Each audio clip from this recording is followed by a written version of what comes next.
Hey guys, आज हम एक क्वेश्चन करने जा रहे हैं जो कि हमारा एलपीपी का क्वेश्चन है, जो कि हमारा बेसिकली टॉपिक डीजेनेरेसी ले गया है, डीजेनेरेसी से। तो हमारा क्वेश्चन कुछ इस प्रकार से है। देखिए, ऑब्जेक्टिव फंक्शन हमारा ये गिवन है, सब्जेक्टिव कांस्टेंट ये गिवन है।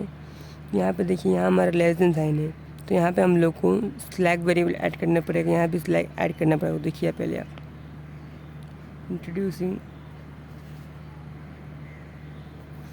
टू स्लैक वेरिएबल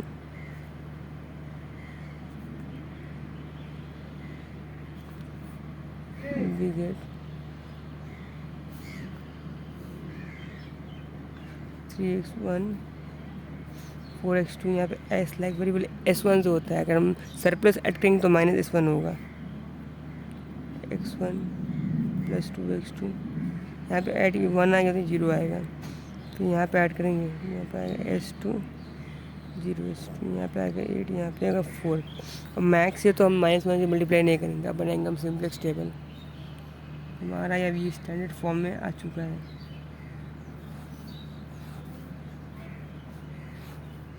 आप एग्ज़ाम में इसको पेंसिल से कीजिएगा, स्केल से, आपका ज़्यादा सुविधा होगा।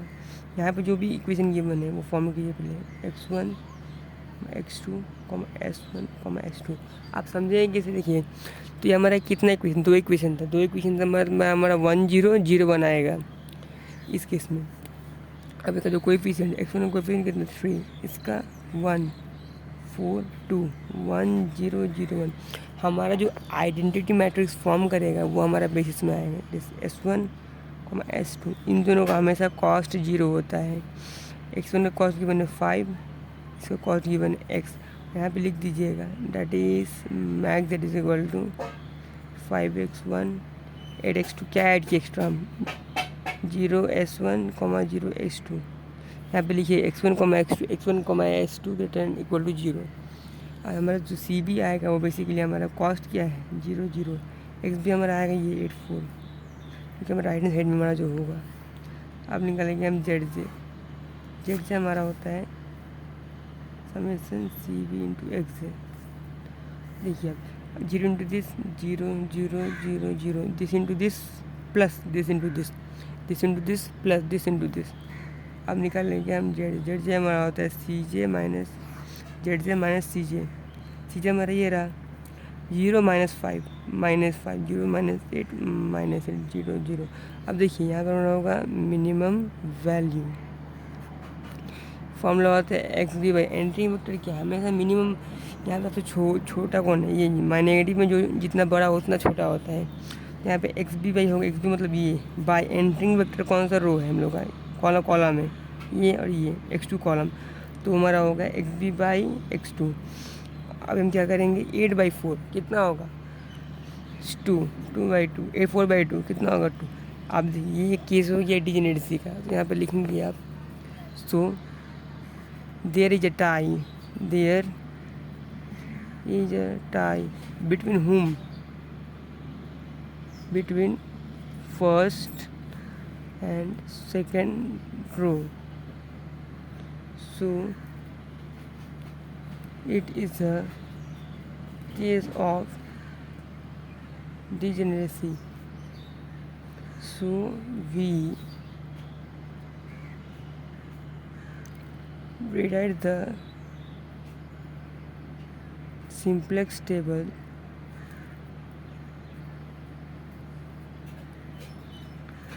in such a way that identity come first। हमें सिंपलेक्स टेबल बनाना पड़ेगा इस सच वे आइडेंटिटी कम फर्स्ट। ठीक है, सब देख सकते हैं हमने सिंपलेक्स टेबल को हमने रिफॉर्म कर दिया। आपको करना है क्या, जब भी आपका डिजेनेरेसी आएगा तो आप पकड़िए पहले कौन सा रो में आपका डिजेनेरेसी आया है। यहाँ मेरा फर्स्ट और सेकंड रो में टाई था, तो हमने अभी सिंपलेक्स टेबल को उस फॉर्म में लिया। जैसे हमारा आइडेंटिटी मैट्रिक्स कहाँ फॉर्म कर रहा था s1 s2, उसको हमने पहले लिख लिया, और बाकी जो x1 x2 जो भी था उसको हमने एज इट इज पुट कर दिया। उसके बाद हमने फिर से डेल जे जेड जे और डेल जे निकाला।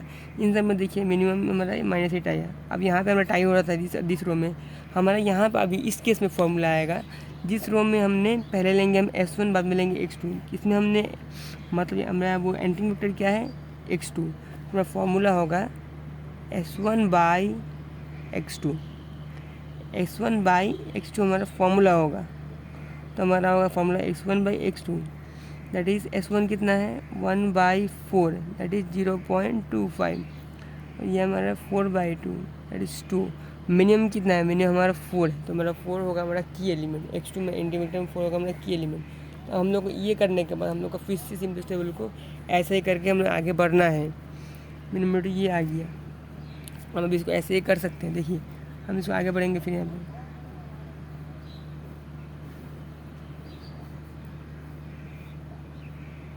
आप इसको ऐसे भी कर सकते हैं। देखिए हमारा जब एंट्रिंग वेक्टर क्या हुआ है x2, क्या हमें एंटर किया s1 में s2 cos 0, इसका हमारा x2 का कॉस था हमारा 8। 4 में क्या डिवाइड करें 1 बन जाए 4 डिवाइड करो, 4 में क्या डिवाइड करें 1 बन जाए 4 डिवाइड करो 2, यहाँ 2 बचेगा 1/4 0 3/4 बोला। अभी 1 में क्या मल्टीप्लाई करो, जो माइनस करो इस 0 है, 1 में 1 मल्टीप्लाई करो दैट इज़ 2 1/4 0 3/4 1 मल्टीप्लाई किया। 1 में क्या मल्टीप्लाई करो, जो माइनस करो इस 0, 1 में 2 मल्टीप्लाई करो, 2 मल्टीप्लाई करना है हमें 4 2 0 6/4 2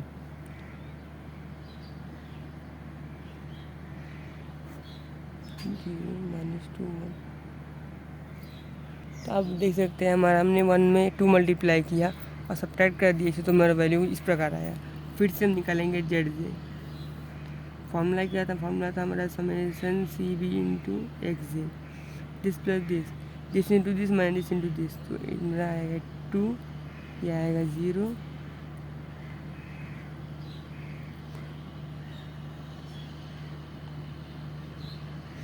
सिक्स, ये हमारा आएगा 8 जेड जे माइनस सी जे 2 0 1 0। अभी देखिए हमारा ऑल डेल जे हम लोग का पॉजिटिव आ गया, हम लोग का ऑल डेल जे पॉजिटिव है। ऑल डेल जे लिखिए since all del J 0 so the optimal condition rich.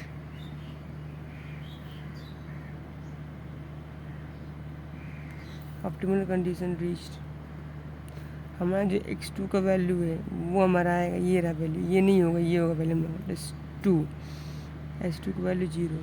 हमारा जो ऑब्जेक्टिव फंक्शन था वो था हमारा max that is equal to 5x1 8x2, that is 8 × 2 x2 है 2 विच इम्प्लाइज 16। तो हमारा जो मैक्स जेड आएगा वो हमारा 16 आ गया। तो ये हमारा फाइनल आंसर, हमारा फाइनल आंसर ये हुआ। हमने यहाँ पुट किया max Z 2 it is 16, max हमारा ये आया। इंडायरेक्ट के साथ अगर आपको बोला तो क्वेश्चन में गिवन होता मिनिमाइज, तो पहले हमारा जो ऑब्जेक्टिव फंक्शन है उसको हम लोग कन्वर्ट करते हैं मैक्सिमाइजेशन में, माइनस में उसको करते हैं, तो हमारा जो मिनिमम आंसर आता, जैसे मान लीजिए यहाँ पे मैक्स में तो हमारा पॉजिटिव में आया, क्वेश्चन में गिवन होता फ्रॉम स्टार्टिंग में मिनिमाइज, हम यहाँ पे लिख देते